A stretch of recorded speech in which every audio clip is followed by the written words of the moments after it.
Gabriella Vigliocco, and she will talk about situating semantic processing and learning in the real world. So, Gabriella, stage is yours. Thank you. It's really an honor to be here. Can you hear me okay in the back? Okay, great. All right, so we, in the real world, we do process and learn semantic information in very rich context. So we have, why is this not moving forward? So we have children learning new concepts in the context of objects in the world as well as other people. We can learn a new recipe by watching a Jamie Oliver show and listening to what he's telling us while at the same time he's doing these things. We can share and learn the new findings in cognitive neuroscience, attending talks and interacting with our colleagues. And more generally, our processing of semantic knowledge is situated, and it's situated in the physical environment, and it is situated in a rich social environment. Today, what I'm going to do is to talk about three different lines of work that we have carried out in my lab in the last 4 years or so that address the question of real-world semantic processing and learning during language comprehension. In particular, I'm going to walk you through 3 case studies. They are different. They use different methods and investigate different phenomena. But that together, I believe, provide a clear illustration of the importance of taking the physical and social context into account. So, in the first part of my talk, I will focus on how people process semantic information in face-to-face communication. In particular, we will be looking at how nonverbal behaviors that accompany speech, such as gesture, can shape semantic processing during language comprehension.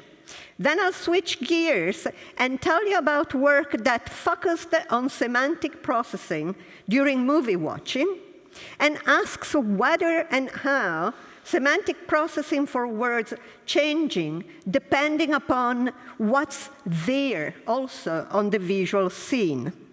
Finally, I will switch gears again and focus on face-to-face interaction, this time addressing the question of whether the actual social interaction supports learning new object concepts. Okay, let's start from communicative situatedness. I'd like to show you a short video clip of a person describing an object, in this case a cassowary, which is a flightless bird from New Guinea.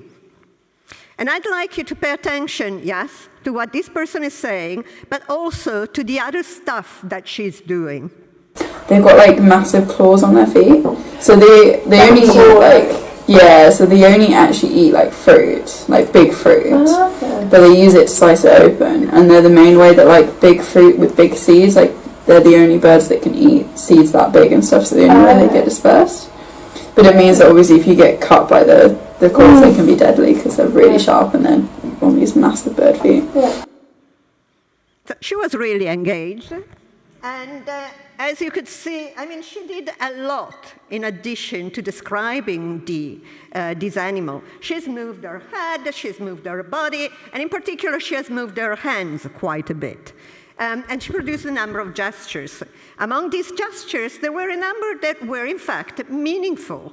So when she was talking about big fruit, she gestured like this. When she was talking about slicing, she gestured like this to show how you can slice a fruit with a claw. And at some point, she also gestured the feet of the animal. And here are the actual feet of the animal. I guess that she was pretty good in doing that. Now, what this example illustrates is how, when we are, in fact, processing language in face-to-face context, we're also processing all this additional information. And in particular, these meaningful gestures that imagistically bring in some elements of the semantics of what is being said. Of course, as I already mentioned, these meaningful gestures are not the only nonverbal behaviors that go on. There's a variety of other cues. For the sake of this talk, I am focusing on meaningful gestures because indeed these are more tightly linked to semantic processing, whereas some of these other cues, you may say that they are more tied to other aspects of linguistic processing or attentional processes. So we do know from previous research that meaningful gestures do affect the processing of words. And there is behavioral, physiological, and imaging evidence that this is the case, that show important differences, for example, in processing pairs where the gesture is congruent with what the person is saying. So a person is talking about playing with a ball and makes a gesture like this, in comparison to when the person is talking about a ball and making an incongruent gesture. However, what most of this literature lacks is, in fact, real-world appeal, ecological validity to some important extent. On the one hand, some of these studies have been focusing primarily just on single words or sentences, whereas instead we see that these gestures seem to unfold.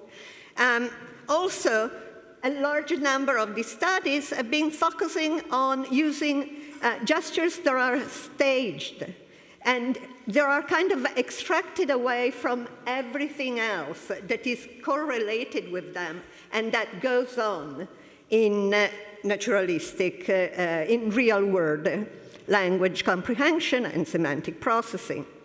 So in a couple of experiments that I'd like to tell you about using EEG, we tried to get a little bit closer to the real-world condition in which we process these communicative cues as part of our habitual semantic processing by having an actress acting out passages. And these passages were taken from, in a first study, from the British National Corpus. In a second study, they were taken from transcripts from BBC TV programs. And we didn't tell anything to the actress. We told her that she could gesture, she could do what she wanted, just in the way that she usually did. So here is an example of a passage from for our first study. Add the taco sauce, olive oil and spring onions, garnish with lime slices and serve piled up in a dish. Okay. And here is an example from our second study. And I need to turn down the volume because I know that this one is a bit loud. But one person here knew him differently to the rest of us, and the family would like to invite him now to read a short passage chosen from the book Dr. Rafferty was reading when he died.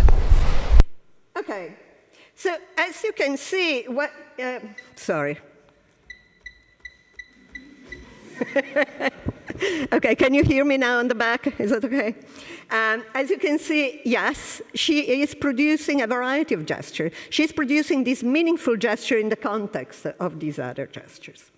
And our interest was indeed to see, taking the N400 as our measure of interest, to what extent this gesture affect the processing of the semantic processing from linguistic information.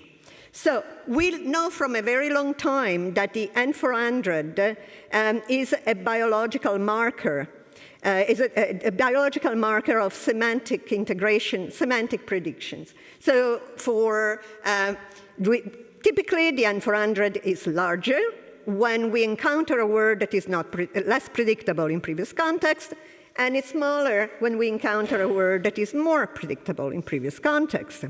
Now, predictability in context can be operationalized and quantified in a variety of ways. In our studies, we've found it very convenient to quantify it in terms of surprisal. Surprisal is the probability of a word given preceding words in the discourse.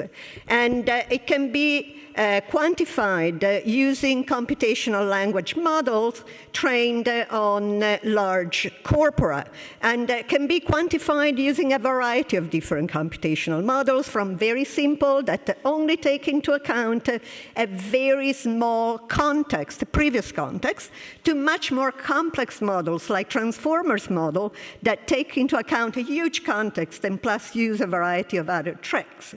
In the work that I'm presenting here, we used a very simple so-called n-gram model that takes into account just a very small prior context. And what we did, and this is work, by the way, carried out by Ye Chang, who's a postdoc in my lab, and Diego Frassinelli, who is now a junior professor in Constance. What we did for each content word in our stimuli was to compute a measure of how surprising that word was in the context.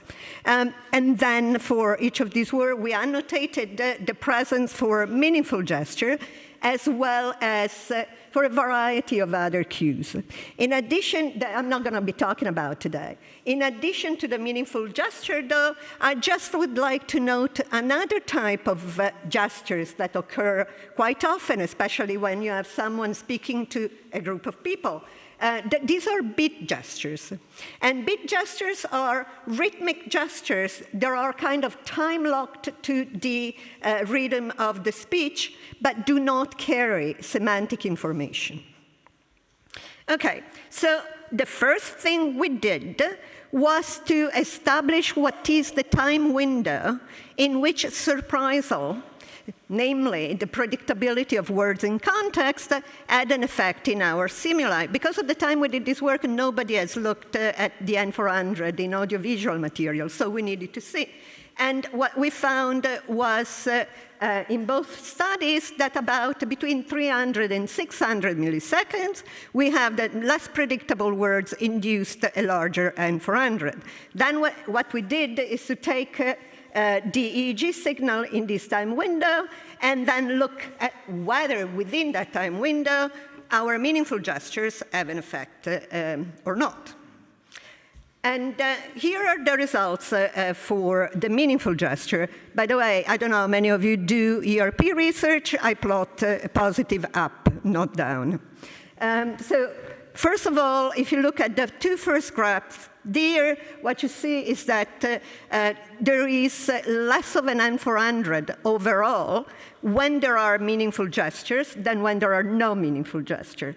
But actually, considering semantic processing, I think much more interesting is the finding that is illustrated in the two graphs below for each experiment, namely that there is an interaction between the predictability of the word in context and whether there's a gesture or not. So if you take the first graph and you look at the red line, this is when no gestures are present. For words that are less predictable, higher in surprisal, you see a larger N400. This is the standard finding. However, and this is the blue bar, if you do have a meaningful gesture, you have a much smaller or no N400. Now, this is very interesting.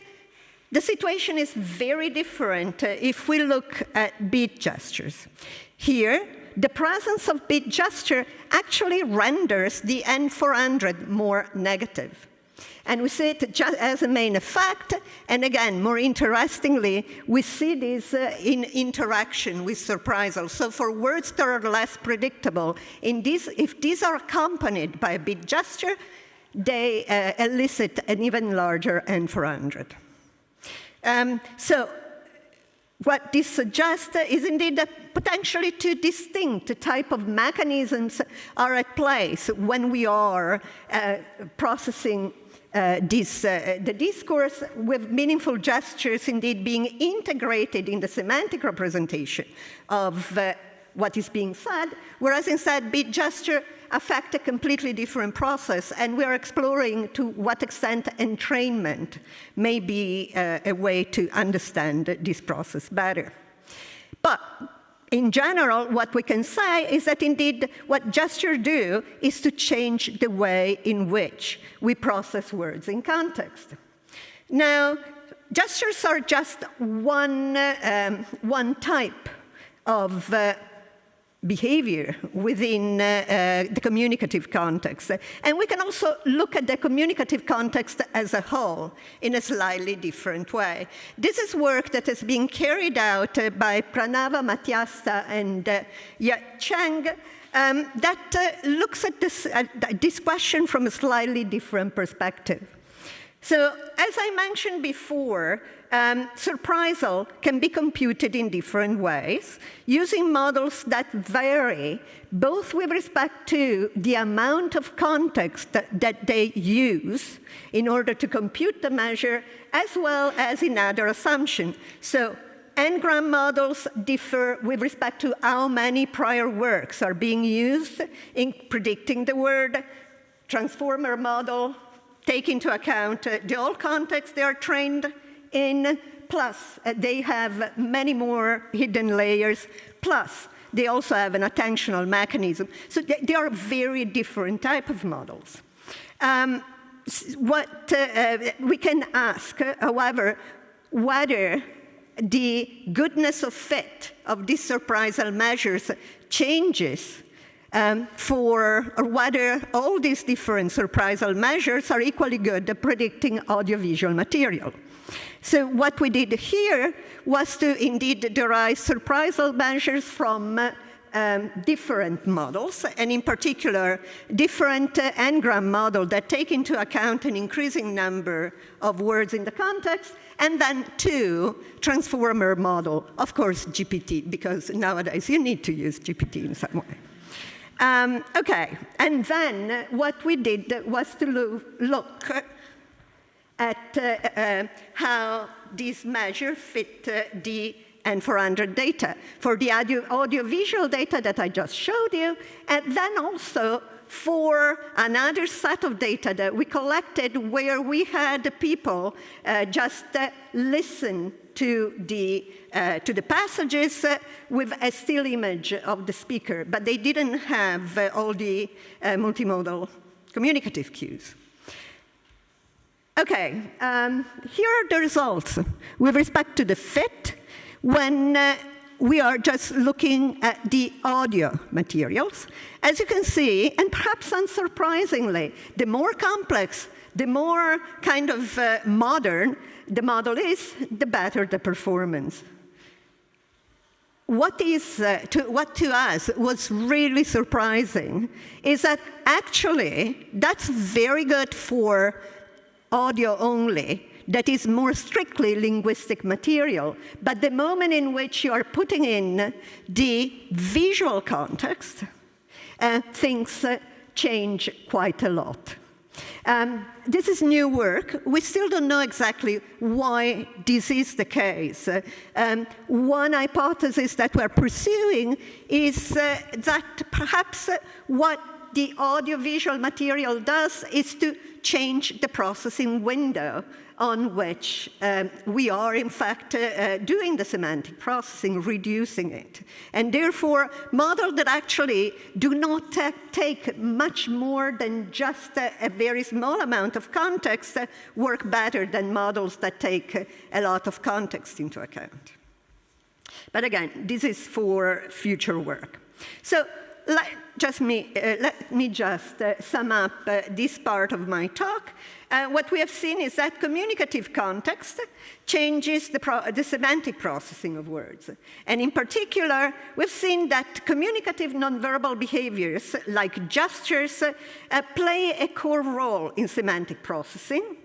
And also, the communicative context may in fact, change the processing window for semantic processing. Let me switch gears now and move to looking at the role of visual context in processing. So we do usually do semantic, sorry, let me start in a different way. Displacement is considered to be a key feature of language. We can use language to talk about what is not here now.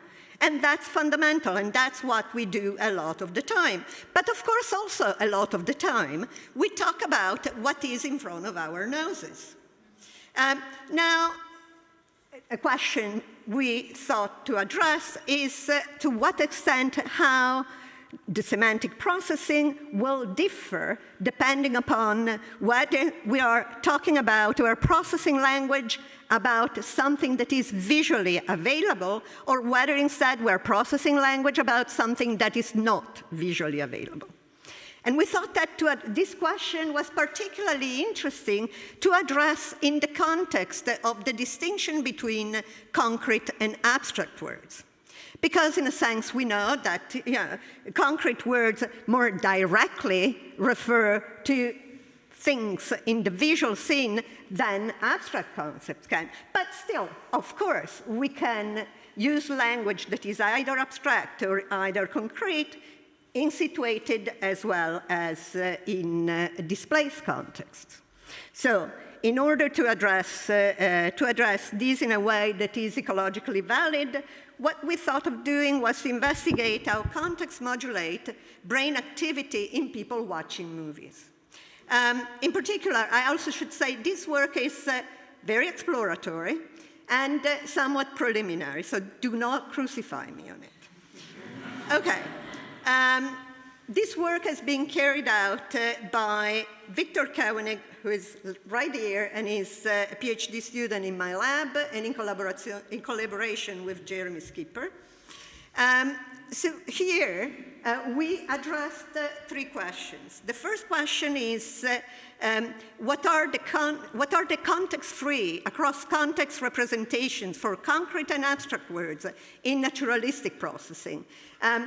A lot of work has been done on the distinction between concrete words being tied more to sensory motor information and abstract words being tied more to more internalized processes, to linguistic processes and emotion.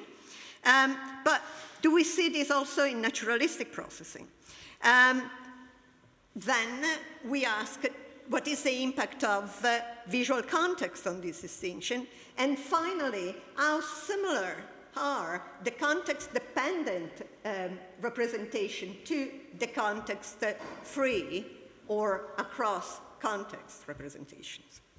For this work, we used the naturalistic neuroimaging database that Jeremy and his lab have been collected.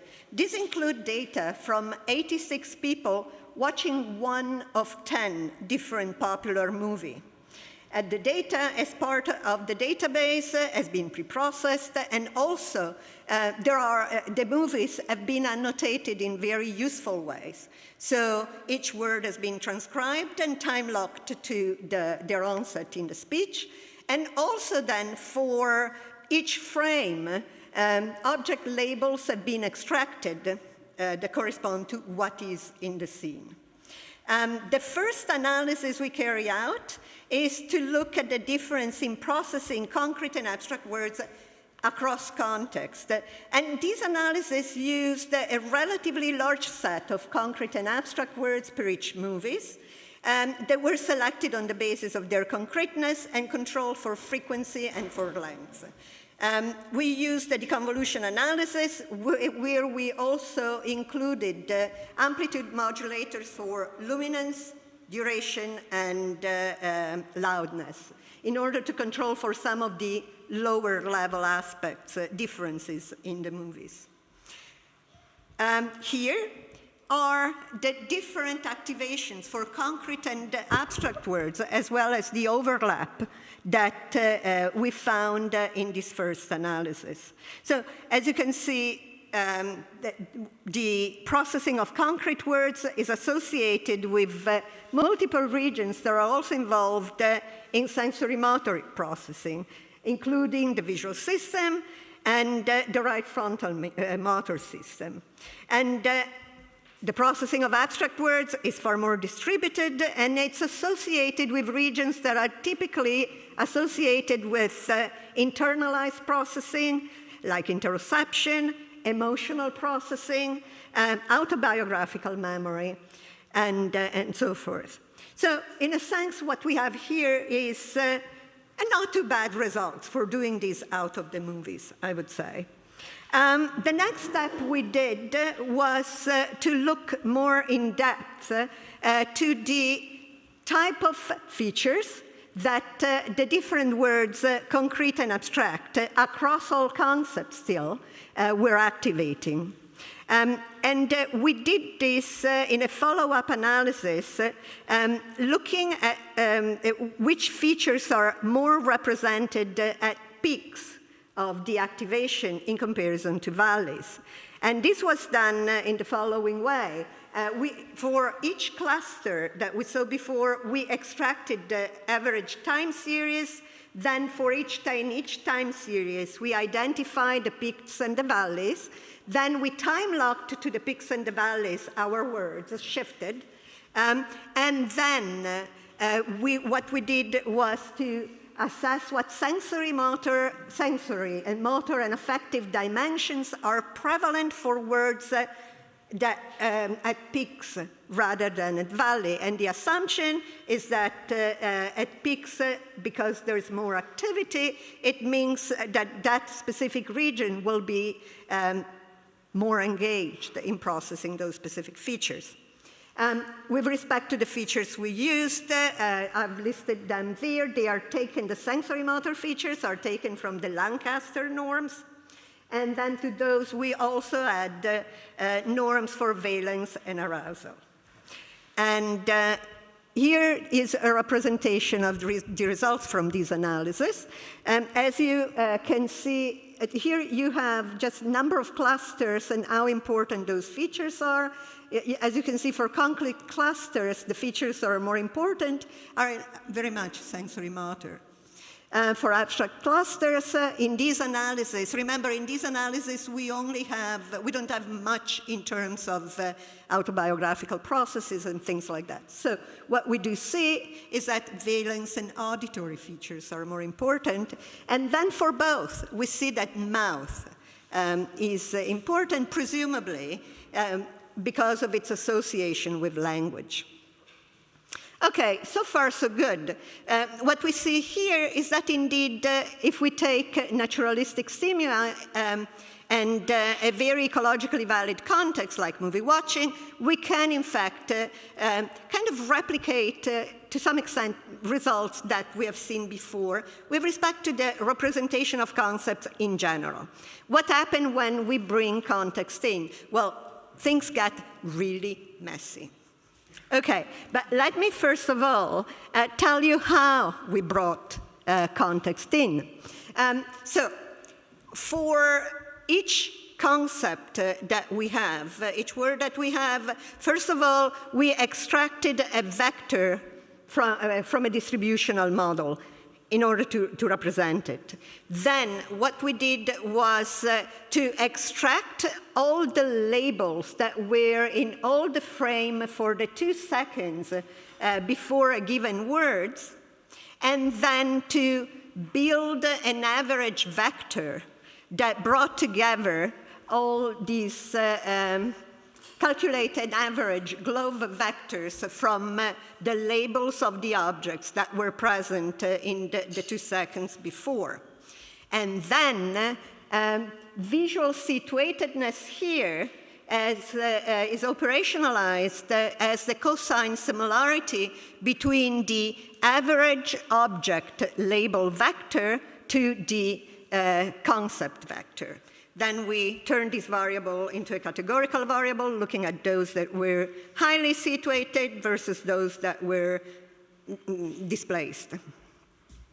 And let me give you an example of two situated concepts from the movie. This is standing.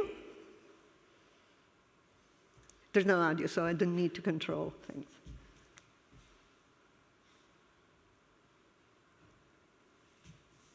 And this is wandering.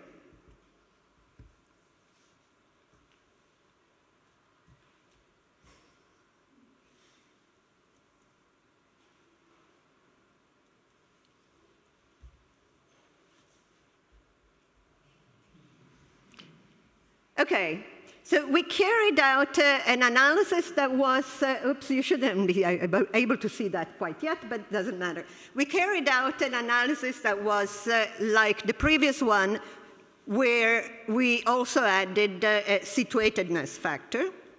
And here in the slides, what you can see is the interaction between situatedness and word class. What we do see is, in part, regions that we saw before, but then what we also see, and it's very interesting that this is coming right after Beth's talk, is the default mode network being highly activated.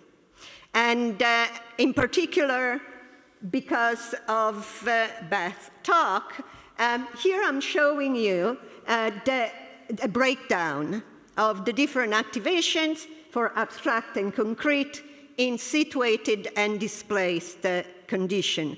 I don't want to spend time on this. I need to move on, and we can come back in the discussion, but the reason why I'm showing it is because the most activation of the default mode network is in the abstract displaced condition.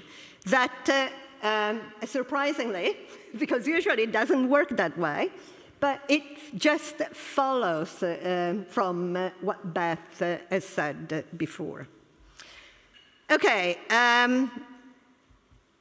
now let me address what I think are also two very interesting questions with respect to, indeed, this situatedness, what situatedness does. That is, do we see that situated context makes abstract concepts more concrete? And vice versa, do we see that displaced contexts make concrete words more abstract? So a final analysis that Victor carried out looked at the spatial correlation between the images we have in the different situated and non-situated conditions for abstract and concrete, and the images we had from the first analysis, where we were averaging across contexts. And I'm just going to present you the bar graph to make it clearer. Take, for example, the first big red bar. That red bar is the similarity between concrete words in situated context and the across context activations we saw in the first analysis. And as you can see, that is very high, perhaps not surprising. Very high, however, and that's more surprising, is the similarity between abstract words in situated contexts and the activations for concrete words across all contexts. Likewise, what we see if we look at the second set of bars, we see that concrete words in abstract displaced context become more similar to the overall across context representation than they are instead to the representation for concrete words. So, in other words, what we seem to see is that words change alliances. Putting them in visual context, concrete words become more, if you put abstract concepts in visual context, these become more abstract. If you put concrete concepts in displaced context, they become, I'm not sure if I'm saying it right. What I want to say is that concrete concepts become more abstract if they are displaced, and abstract concepts become more concrete if they are situated. Okay, good. Okay, so wrapping up this part, we see that visual context changes how concrete abstract concepts are processed. We see that the DMS is centrally engaged in conceptual processing, and also we see that overall the abstract situated words are more similar to concrete words overall, and concrete displaced words become more similar to concrete. I always mess it up. I never can say this thing. I hope you got it anyway. Okay, great. Okay, now, time to switch gears for the last time and talk about the role of social context in learning. Now, children and adults, we can learn by observing someone telling us things and so forth, but actually, very often, we actually interact in this process of learning. And the question we addressed in the studies that I'm presenting now focuses on the role of the interaction itself. This is work that I carried out in collaboration with Antonia Hamilton, and that actually was carried out by Sara De Felice, a PhD student co-supervised by the two of us. This is work that was carried out during the pandemic, and Sara would call the participants on a Zoom call, and then she would tell them a lot of facts, semantic information about objects that are usually unknown, like, in fact, the cassowary. She would tell all these different facts, and then at the end of training, the participants will be tested for their knowledge of this fact, and they would also then again be tested a week after. The design of the study contained a first manipulation of social contingency that is a contrast between a condition in which Sara would tell these things about the cassowary, the participants could ask questions and interact with Sara. In the other condition, the recorded condition, instead the participants would be shown the video of the previous participant interacting.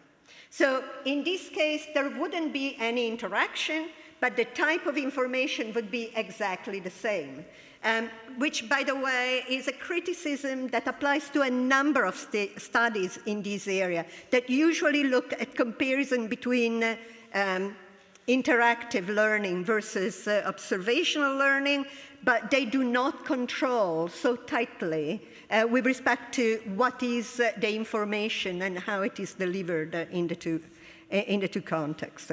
The other manipulation was with respect to social richness. In one case, the participants could see Sara's face and Sara's hands holding the object. In the other condition, the participant could only see Sara's hands holding the object, but not Sara's face. This was a first experiment. We then replicated this study, keeping the manipulation of social contingency exactly as it is here, but changing the manipulation of social richness in that rather than seeing Sara's hands and the object, they would only see a slide of the object itself. So no hands.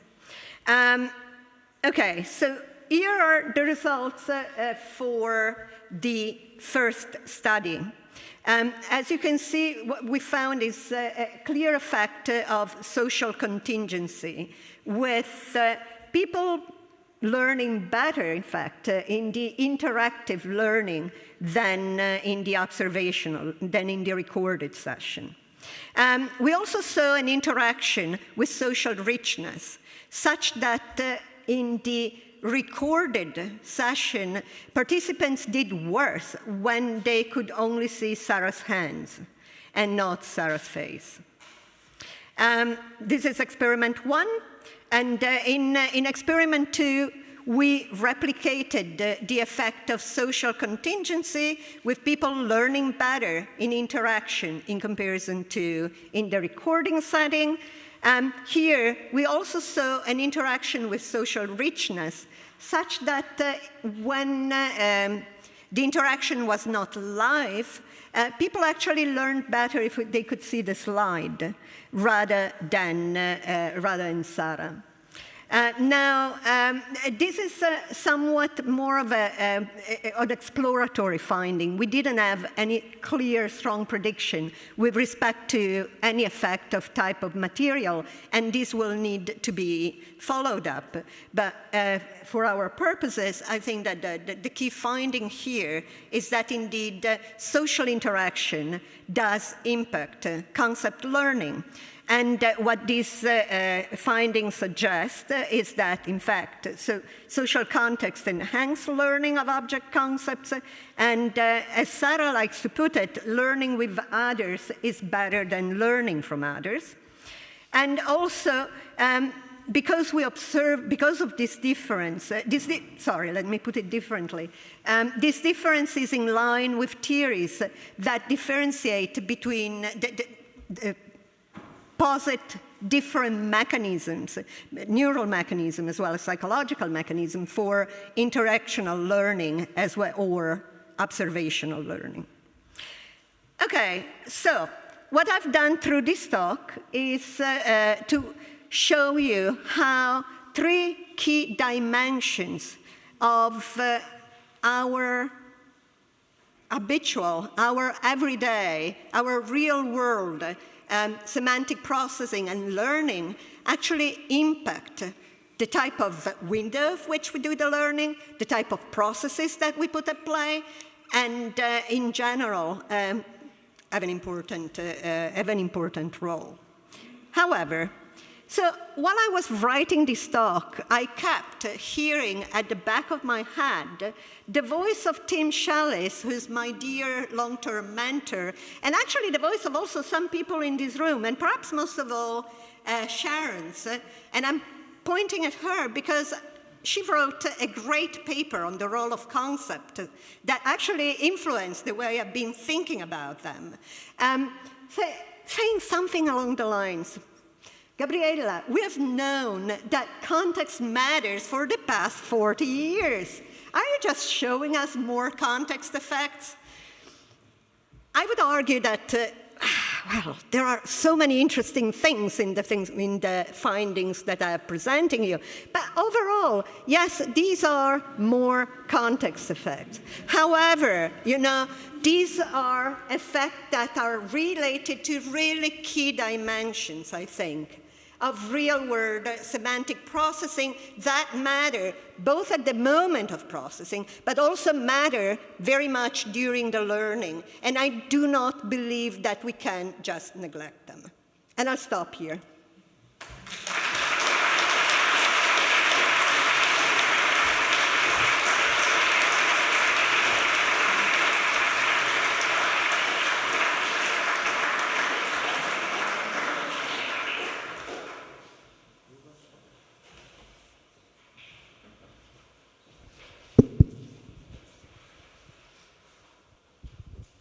Hi, thanks for the talk, very interesting. I have a curiosity about the last part, when you talk about the role of social richness in learning.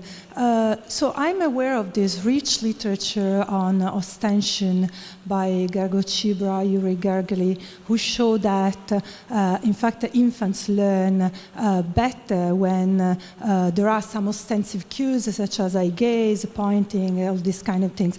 So is it the same thing that you're showing, or it's a different phenomenon? So yes, so one interpretation is of the finding of better learning when participant could see the face is because in this condition you also have these cues as related to, well, I mean, it can be related to facial movement, can be related to eye gaze. Although on Zoom it's a bit tricky to relate these precisely to gaze. And it's definitely possible. So in the recording setting, of course, you cannot do any coordination of these cues. So this is one potential account. Still, why would you see then in the recording setting that a slide is better than seeing the hands with the object? I mean, it's less clear. It can be just because it's more clear on your screen what the object is, you can pay better attention. Can be because the hands are a social element, and without the face they're weird and they become distracting.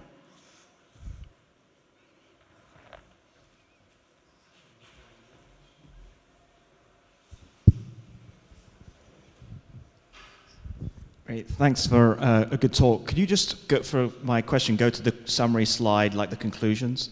Oh, no, yeah, there, perfect. All right, so here's my challenge to what you just said. In the first part. So you concluded that gestures play a core role in semantic processing. I don't think they do, okay? And here's why. Cool. I do think that gestures may represent some semantic processing, like, reflect a content. I'm not saying they're just meaningless. But you didn't show, I don't believe, that they actually play a role, that they're crucial for it. And in fact, as you were talking, admittedly, this is anecdotal, I was imagining to myself, what if we just saw your head, okay? So, like you were wearing a green outfit and we green screened your body out. Would I still be able to understand semantically what you were saying, or would it impair my understanding to have your body removed? And I really don't think it would.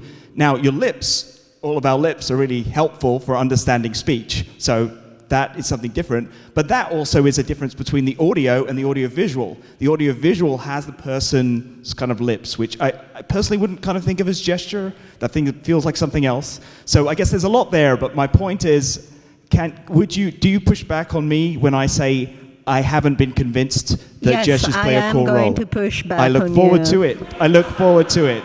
Because again, I don't think they do. And I'm not just being argumentative, I really don't think they do. But, and not that they don't reflect it, just that I'm not sure how much of a role they really play. So, yeah. Okay, thanks. So let me just tell you about some other lines of evidence that push back on what you just said. So the first line of evidence is that, gestures have a systematic timing relationship to the speech, the meaningful gesture I'm talking about here. So meaningful gesture tend to be produced, and in particular reach the so-called stroke, that is the initial part of the gesture when it becomes meaningful, about 250 milliseconds before the words to which they are semantically associated. What this tells us is that because of this timing relationship, what they can do is in fact to be used in a predictive manner to support the semantic integration, the processing of the word. And I think this is, in my mind, the interpretation when it comes to why we see these effects of gestures on in the ERP data. There's also something else that is a completely different talk, but there you go. So gestures are actually being used far more often when we're talking about objects that are displaced than when objects are present, which again seem to suggest that what they are doing is, in a sense, contributing to the semantic processing of those object concepts in the absence of the thing there. I do not know of an experiment that would be the crucial study that would kill your position. But I think this different line of evidence go against what you're saying. And also, let me ask you, how do you explain the EEG effects that we see? Yeah. That can reflect, that doesn't necessarily, just because it came early, doesn't necessarily reflect its antecedent, right? Like that it's going to lead to it. It just reflects that the brain is processing what's going to come. And that might come out in gestures earlier than in speech. I'll also add,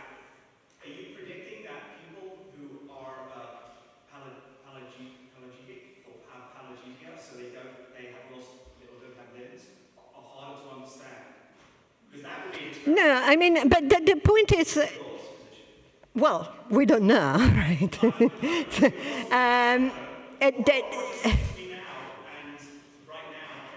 You know, there were some very old studies that compared people talking about spatial displays with their hands constrained or with their hands free, and people would say that there are more disfluency. There are plenty of criticisms that can be raised to those very old studies. But they provide a little bit some evidence that speakers would gesture more when the content is of a certain type. I'm mixing things here because this is speakers producing gestures. This is not the listener on the listener side.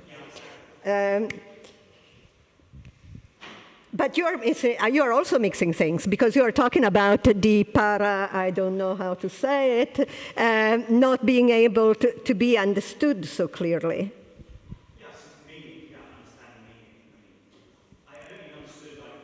Okay.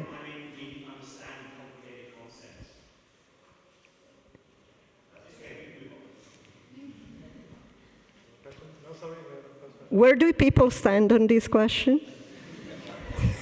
Who's with me?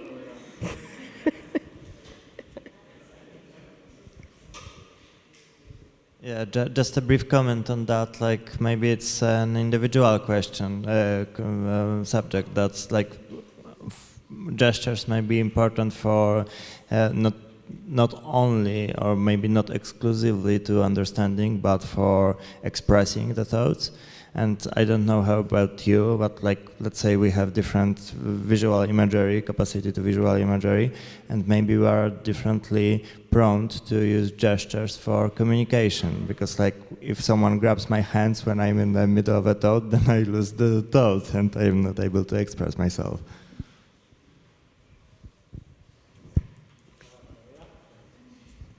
Thank you. Ciao Gabriella, thank you very much. I have a question on the first part, on the EEG experiment, where you are nicely using the predictability of the next word given the context in a continuous, so you have a continuous measure of predictability, while for gesture you have two conditions, either they're meaningful or not. However, right? It is not two conditions, it's on the same... Yeah, sure, so sure. On the same videos, we have been annotating different type of gestures. Right. So the bit separately from... we annotated which word co-occur with a bit, which word co-occur with a meaningful gesture. Right. However, gesture unfold in time, and so I was wondering whether you could also look at the predictability of gestures and to see whether meaningful gestures are less predictable and whether people, when they come up with words that are more rare, so in the sense of the verbal unfolding that would be less predictable, maybe make gestures that pop out from the sequences of gestures that they are doing, and that maybe can explain your double dissociation. So to make it I'm more not simple. sure I understand. Are you talking about speakers producing gestures? Or? Yes, exactly. So when I talk, maybe if I say something completely strange that is not predictable by my flow of speech, all of a sudden I make a gesture that also pops out. So from the gestural point of view, there could also be a measure of predictability. And I wonder to what extent did the two interact. Okay, so what I can tell you is that we have done analysis of corpora, and there what we see is that people tend to produce meaningful gesture more often for words that are higher in surprisal. So the probability of producing a gesture is higher for more unpredictable, more difficult words. Yes, people have done some experiments where they experimentally manipulated and they artificially superimposed speech with different type of gesture. What we were trying to do here is to move away from these very artificial kind of pairings and instead parametrically look in more naturalistic stimuli. Okay, that's fine. But I still think that looking at the unfolding of the gesture could be interesting and help you out in excluding the fact that just the brain is picking up how predictable are the words, how predictable are the gestures, and not combining them, but just processing them in parallel, and this may result in a modulation of the N400. Okay, I think I got you now. So, okay, so get some measures of how understandable the gestures are. If I move smoothly, what I do next is predictable, but if I do you know, I don't know which measure would be actually the accurate one, but maybe there is a right. in there that can be taken. Let's continue this conversation. I'm not quite sure how to measure predictability of a gesture. So I can measure easily whether it is interpretable without the language or not. That I can do. But predictability, I don't know.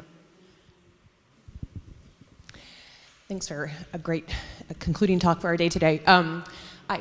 Good, thanks. I have one just follow-up on your debate with Mark, which is that there are, my understanding is there are huge differences across different cultures in how much people gesture, and so it seems like there could be a provocative prediction about how much in those people are understood, and I'll note that Italians gesture a lot. Can I answer to that question right away?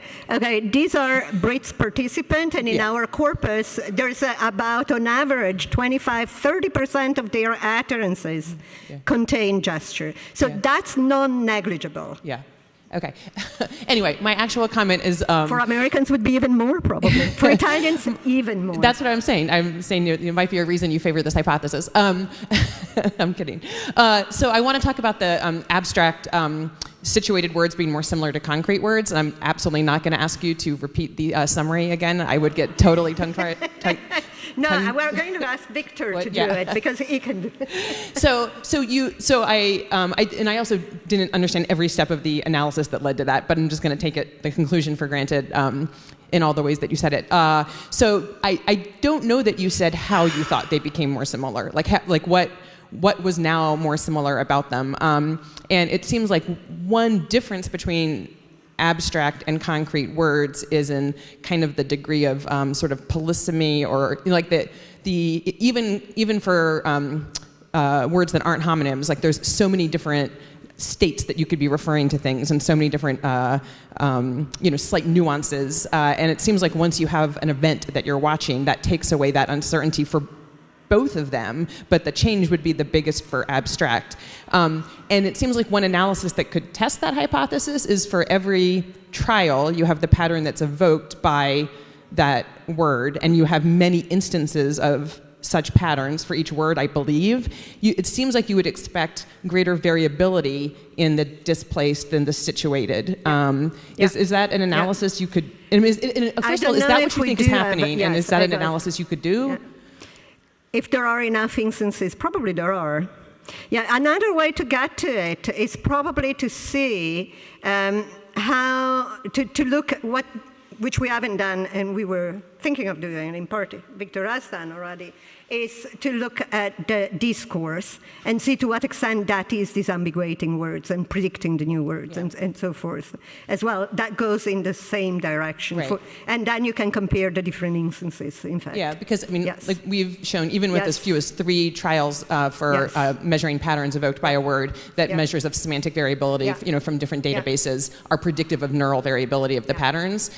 So it would just be interesting to know if that's one thing that's changing. I guess I'm wondering what other things you could do to get at the mechanism of what's becoming more similar when abstract words look more like because I think they're looking more like the average concrete pattern. Is that right? Okay. Yes.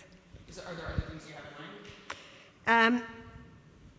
I think, well, first of all, I'd like to replicate this with a different set of data, because another aspect is here we have been focusing on objects. Only objects on the scene. So there are people, sure, but then it's primarily just that. what you can do is to be a little bit more sophisticated in analyzing the visual scene, in trying to get more information with respect to specific events versus instead specific objects, potentially social context versus instead more action concepts, more object concepts and things like that. And see how that then impact on... But I guess I'm still wondering what your hypothesis is of what is the thing that is making the abstract situated words more like concrete words? What's your explanation for that? So this was, well, we started with a potential hypothesis. This is very exploratory work, in a sense. What I think, I mean, our initial thought was very simple, and it was that having to situate in a specific context an abstract word is going to make it more tied to the sensory motor features in the environment in a way in which you do have for the concrete word. Whether that's the case or not, I really don't know. Because in fact, when you look at the pattern of activations for the situated and displaced context, they're not as clearly mappable into our general concrete and abstract words activations. So what else is going on there, I don't know.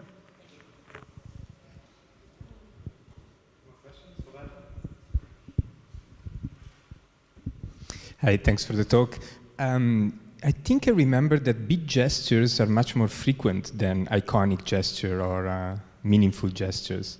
And we all do that a lot. You also were doing a lot of big gesture during, and seems like a lot of effort to do that. So why we do that? What's their function, in your opinion, if there is one? Okay, so with respect to frequency, it depends by the context. So caregiver toward their children hardly produce any big gesture, for example. Or at least in our corpus, this is what we see. When we give a talk, that's a context in which we produce quite a few big gestures. Now, with respect to their function, one hypothesis that we put forward is that actually they are making the individual word more salient. They are making it standing out more, like telling the system, hey, I'm difficult to process. You need to pay more attention here.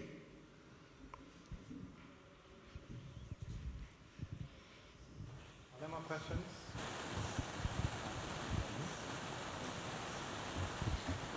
Thank you for the great talk. Can you hear me? Okay. No, the question I have is very related to that topic.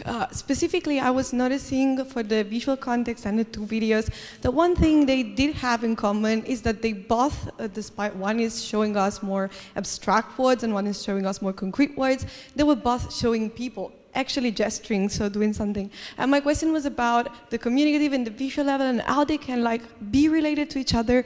If gesturing is a way to bring abstract words into a more concrete plane, then also why is it the case for the DMN activation? That was also kind of, strange in this sense. Thank you again. Yeah, it's not a clear distinction. I mean, I've looked at 3 dimensions. They are interrelated. So clearly, what I call communicative and what we call visual are both in visual modality primarily. But also, what I call communicative and what I call social are related because they are in the social domain. This is an attempt to kind of try to extract key features from each of them separately. But eventually, we may see that it's better actually to bring them together rather than try to keep them separate. Yeah.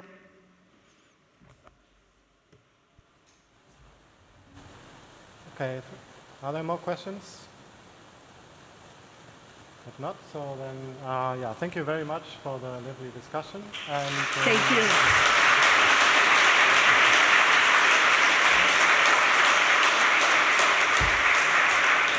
So our official program ends for today. So see you all at 9, but I guess we continue unofficially our discussion, so there I think is enough food for thought and discussion with an aperitivo or coffee.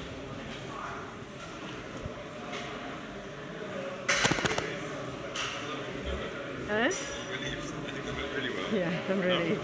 No, I don't know how it works.